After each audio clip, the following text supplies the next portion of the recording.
I'm happy to introduce our next guest and keynote speaker, who is actually the chief editor of the World News, Mr. ריצארד Gingras.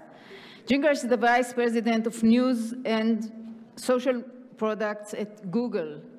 In that role, he oversees Google News, which connects more than 1 billion unique readers each week to articles from journalists in 72 countries and 45 languages. He also serves on the board of the First Amendment Coalition, the International Center for Journalism. Until 2011, Gingras was the CEO of Saloon Media Group, which operates the popular and acclaimed news site Salon.com. He started his career at PBS and NBC. In his spare time, like I learned 2 days ago, Gingras likes to build things, burn things, and make odd movies. Please welcome Ríčard Gingras. The world continues to change rapidly, including the accelerated transformation of the world of journalism and the free press. Consumer habits have changed dramatically. The internet has enabled an unimaginable array of new sources of information. Much of it good and useful, some of it problematic, indeed destructive. The quest to maintain and evolve the role of journalism is ever more complex and challenging. Open societies cannot be maintained without a sustainable journalistic ecosystem. And at Google, we also know that our own business is far more effective and successful in open societies. We share a common objective, one which we can and should work towards together. The governments of the world are now beginning to regulate the internet. This is understandable. However, we must also recognize that this also raises challenges. Challenges including direct and indirect impacts on the freedom of the press itself. I've had the accidental great fortune of spending my 5-decade career on the cutting edge of media, technology, and public policy, from satellites to news publishing to search engines. I don't say this to suggest I know the answers. In fact, I've often observed that I have simply had the opportunity to make more mistakes than anyone else, which I hope on a good day might lead to a better understanding of the questions we must ask to find the answers to those important questions. I am of the view that we need far more self-reflection on how journalism works or doesn't work in our digital age, from the consequences of emerging public policy to an understanding of how journalism can be meaningful and effective for younger generations who know little or nothing of the earlier foundations of journalism and its role in our societies. In 1974, I worked at the Public Broadcasting Service. We were building the first satellite network to deliver television programs to stations across the United States. Until then, distributing programs to stations was costly and cumbersome. Telephone lines were hugely expensive. Tapes were often shipped serially from station to station. Satellites would and did change the face of television. It enabled dozens of new programming networks. It laid the foundation for the explosion of cable television. The number of channels in the United States multiplied from 5 to 500 within a decade. I remember when Ted Turner introduced the first all-news channel, CNN. His objective was to deepen news coverage beyond the 2-minute story. Since then, Turner's vision for dedicated news channels has devolved from thoughtful coverage to inexpensive and more combative opinion programming. At the beginning, there were channels for a wide array of special audiences. Today, the programming is reality shows and shark attacks, all owned by a handful of media companies. The expanded distribution of cable was left in the hands of a few, which in the mind of some was the rightful order of things. What's my point? The fight for share of voice will happen no matter the means of distribution. Those with real or perceived influence, be they governments or the private sector, will give no quarter to maintain and expand their share of voice, their share of influence. The internet expanded access to distribution.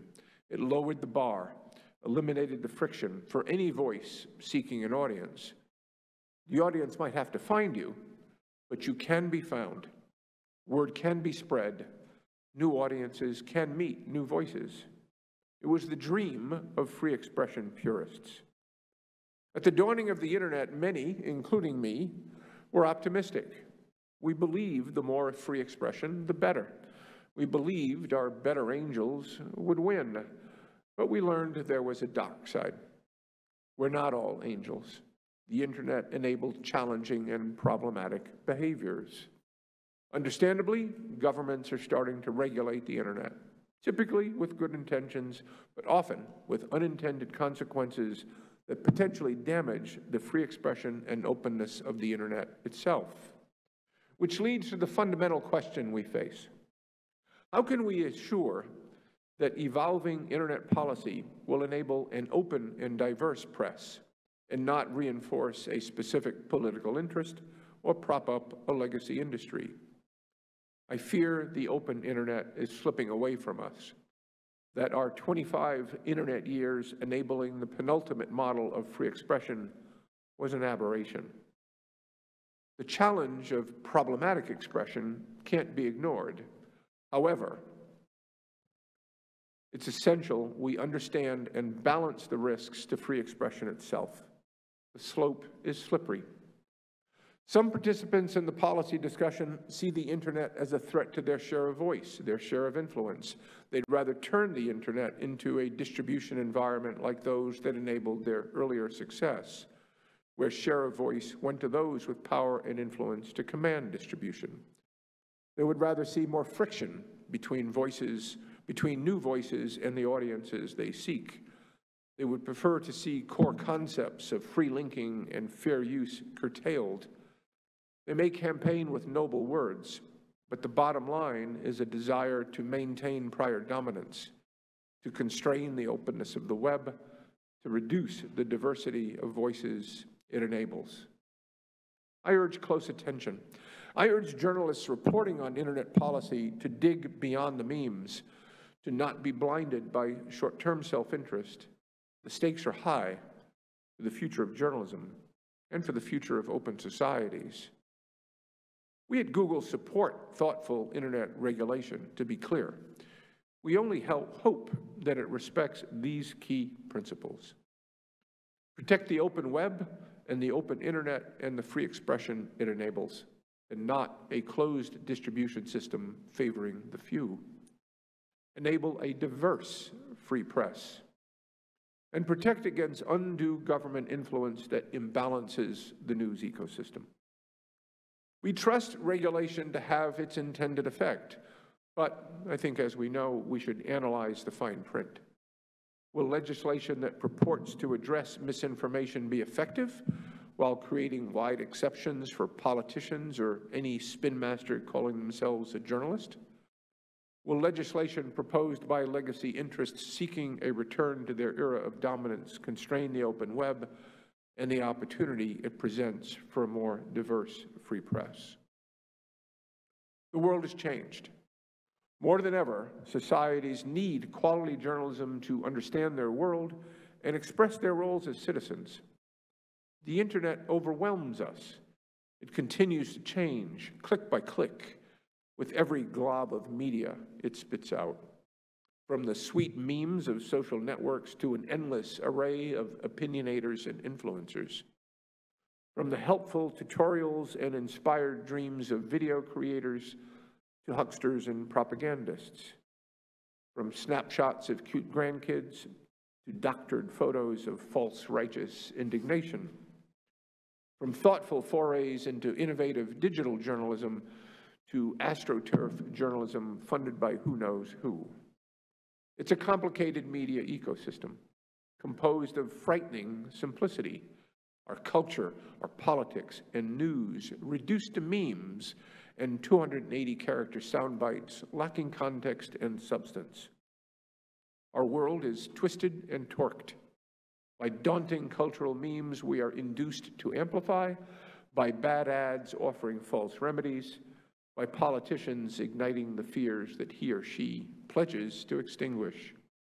Yes, there is thoughtful, fact-based journalism sprinkled in, hard to identify, and largely overwhelmed by the cacophonous, mind-numbing cicada buzz that is the collective expression of the internet.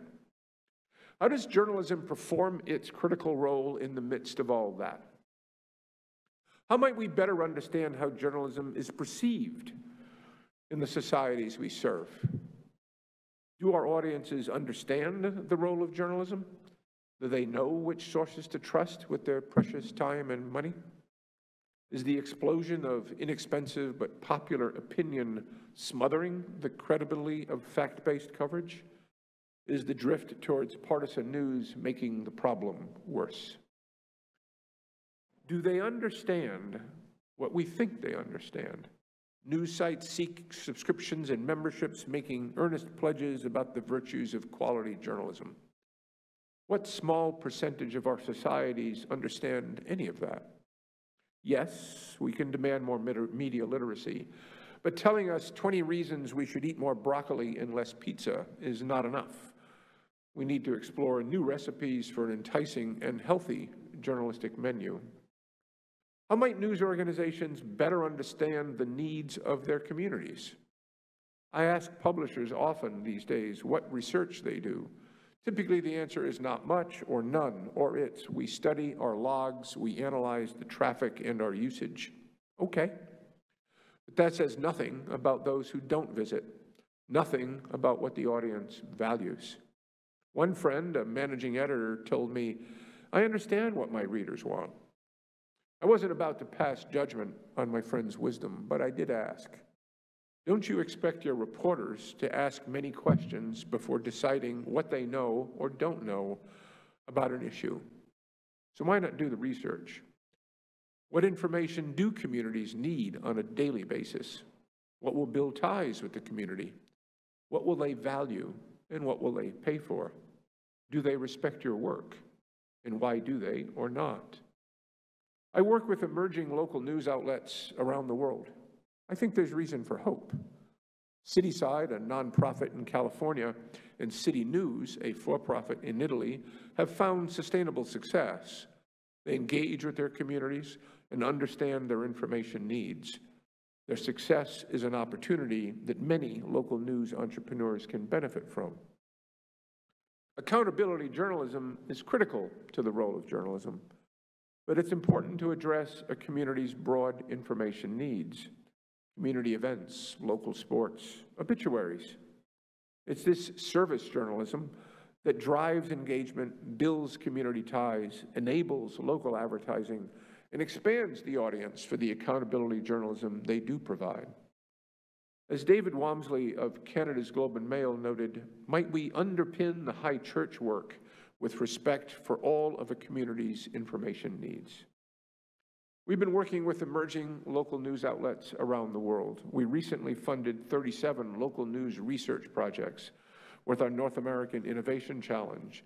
And with newly closed rounds of our innovation challenges in the EU, Middle East, and North Africa, most of the projects are innovative approaches to answer those questions.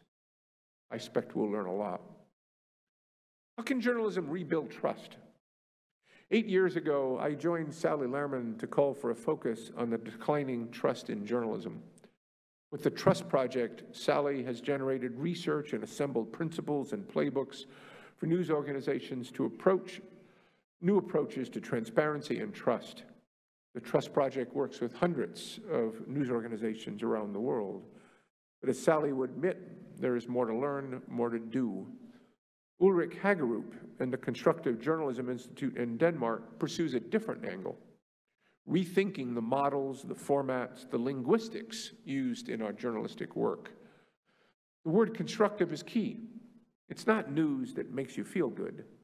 Constructive journalism goes beyond the typical coverage model with clear signals and clear intent to include the necessary context, the hows and the whys, and importantly, a consideration of how that calamitous event could be prevented. It's designed to seek common ground. When staging debates, they avoid divisive labels like crossfire. What better way to gain a society's respect than by demonstrating the power of journalism to help a community understand its challenges and address them? But how does a society understand its challenges? How can journalism avoid amplifying a society's distorted sense of risk? In the United States, we are 400 times more likely to die in a traffic accident than an act of terrorism. We are 35 times as likely to die from cancer or heart disease than from violent death in any form. Yet, research tells us we perceive those fears in reverse. Our fears of terrorism is exponentially higher than dying in our cars. We live in a landscape of distorted risk. We live in a society where our perceived fears are amplified such that we lose sight of our society's real challenges. Every day, we read about terrorism, home invasions, kidnappings, refugee flows, all the horrific but anomalistic events that occur in our modern world, as we should. However unintentional, news reporting plays an intrinsic role in molding perceptions of reality that conflict with actual reality. What should really concern me in my community?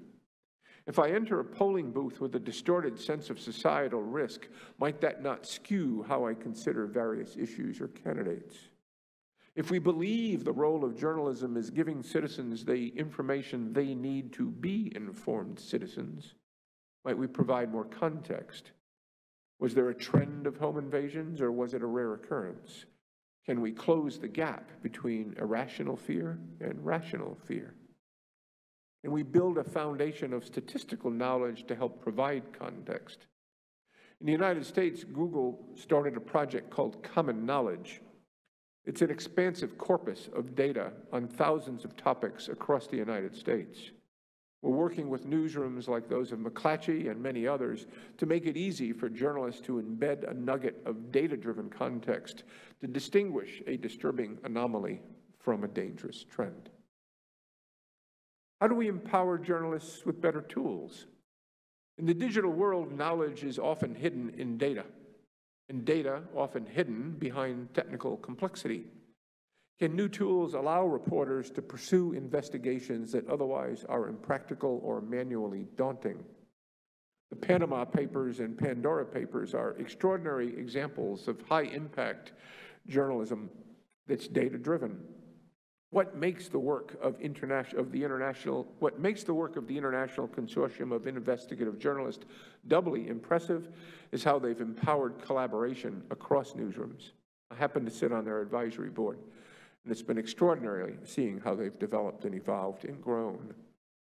At Google, we made progress with a set of tools called Pinpoint, interestingly developed here in Israel with our engineering team in Tel Aviv. These are tools for investigative journalists that analyze documents, images, hand-scrawled notes to understand and organize them at speed and scale. News from organizations from Boston to Tel Aviv have won major prizes. The Boston Globe won a Pulitzer using Pinpoint. Not that Pinpoint deserves the credit, but it did enable work to be done that otherwise might not have occurred. In Israel, we've worked with many newsrooms and worked with the Movement for Freedom of Information to support their collaborations with newsrooms across Israel. Every journalist needs better tools, saves their time, increases their superpowers, and we need them to have superpowers. How do we keep journalists safe and effectively working in areas of conflict? Just as digital technologies have changed the nature of conflict, so has it changed the nature of reporting on conflict. It has enabled new capabilities, but also created new risks. At Google, we developed the Advanced Protection Program to provide a range of products and tools to help keep journalists safe from digital targeting. And we offer Project Shield to protect news sites from all too frequent DDoS attacks that attempt to silence them. Here, too, it's an arms race. They come up with new methods of attack. We need to come up with new methods of defense. In the Ukraine, we worked with many organizations to support both their operational and technical needs caused by the war. For those efforts, we were honored to become the first company to receive the Ukraine Peace Prize. For those efforts, we're very pleased to have had those results. How might we adapt to the media forms our cultures are adopting?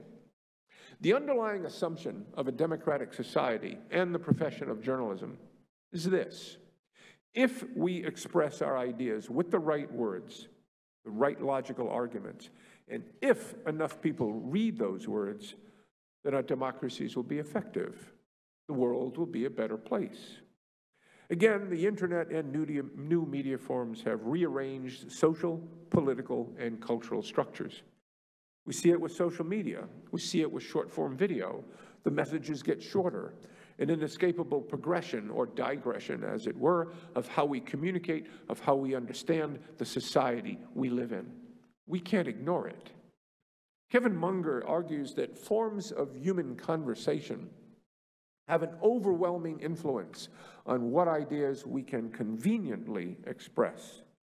And what ideas are convenient to express inevitably become the important content of a culture. I'm not suggesting TikTok is the future of journalism, though in its own crowdsourced way, it is a medium of journalistic expression.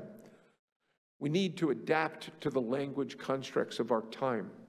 These always change with generations, and they're changing dramatically today. Last but not least, how can we reach those who don't care or have lost interest? Only 10% of us regularly consume what we might call serious news. The Reuters Institute tells us even fewer pay for news. Single digits. We hear it from our friends. They avoid the news. It makes them sad or anxious or fearful. They find solace in other ways, binging the latest on Netflix or feeding their addiction to TikTok. I recall what Neil Postman wrote about television in 1985. We are amusing ourselves to death. He goes on to say in that book, he goes on to talk further about George Orwell and Aldous Huxley. What George Orwell feared were those who would ban books. What Aldous Huxley feared was there would be no reason to ban books, for there would be no one who wanted to read one. Orwell feared those who would deprive us of information. Huxley feared those who would give us so much that we would be reduced to passivity and egoism. Orwell feared the truth would be concealed from us.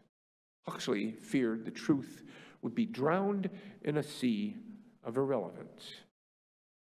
As Huxley noted in Brave New World Revisited, the civil libertarians, always on the alert to oppose tyranny, fail to take into account man's almost infinite appetite for distractions. In Orwell's 1984, Huxley added, "People are controlled by inflicting pain. In Brave New World, they are controlled by inflicting pleasure." In short, Orwell feared what we hate will ruin us. Huxley feared that what we love will ruin us. Sometimes hard words to think through. I suspect you're thinking, Richard didn't mention the challenges of the business model in news. Everyone says it's broken. It's broken, and it's not. Yes, the model of rich, near-monopoly metropolitan newspapers will never return. In 1985, newspapers were the internet before there was one. But now we have the internet. Classified ads went to online marketplaces, department stores got smothered by e-commerce, printed food coupons became loyalty programs. There went that business model. But it's not broken for the journalism entrepreneurs I know, here and elsewhere. Paula Moraglia didn't launch Nexo Jornal in Brazil thinking she had no business model or path to success, nor did Infobuy in Argentina, nor did Village Media in Canada. They launched those ventures because they knew there were voids to fill, opportunities to harvest, and many are succeeding. Lots of hard work, long nights of stressful doubt, but they believe every day. And every day we see the proof. Publishers are optimistic. Juan Ifra's World Press Trends report said that digital was the primary driver of revenue growth over the past year. The digital marketplace is growing fast for publishers and even faster for advertisers. Digital advertising grew by nearly 17%.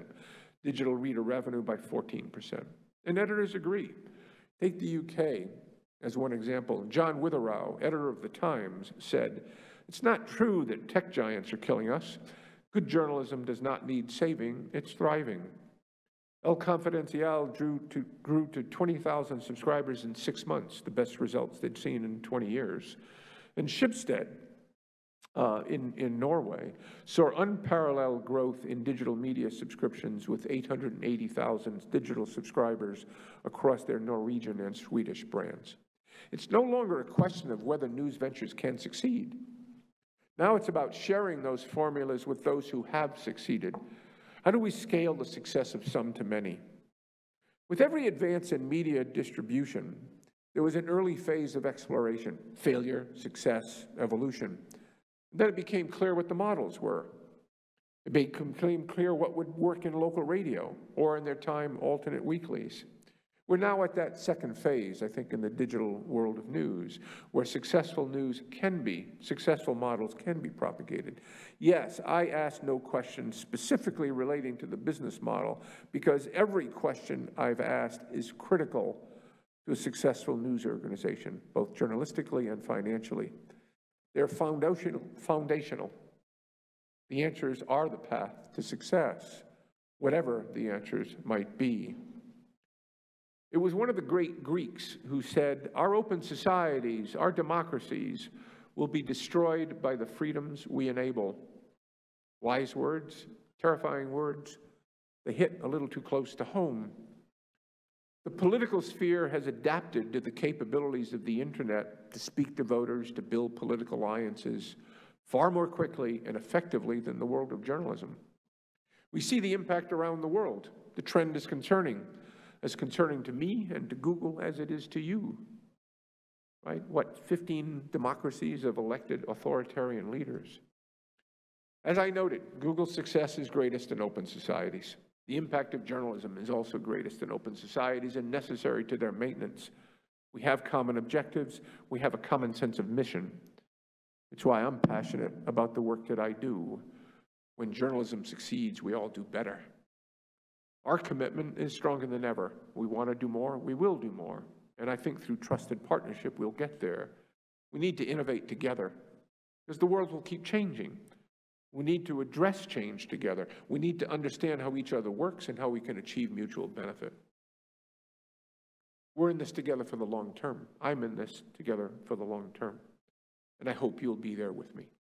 I thank you for your attention.